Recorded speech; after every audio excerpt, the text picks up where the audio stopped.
শিয়াল আর কাকের বুদ্ধি।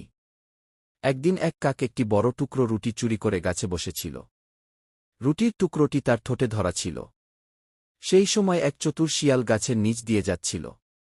শিয়াল রুটির গন্ধ পেয়ে কাকের দিকে তাকিয়ে বলল, ওহ, কি সুন্দর কাক! তোমার গলা যদি এত সুন্দর হয় তাহলে তুমি তো পাখিদের রানী হয়ে যাবে। কাক খুব খুশি হল। সে ভাবল, আমার গলা সুন্দর কিনা সেটা দেখাই উই। সে গান গাইতে গিয়ে ঠোঁট খুলল, আর সঙ্গে সঙ্গে রুটির টুকরোটি মাটিতে পড়ে গেল।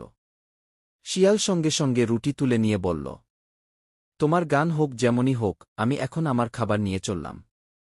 কাক লজ্জায় চুপ করে বসে রইল।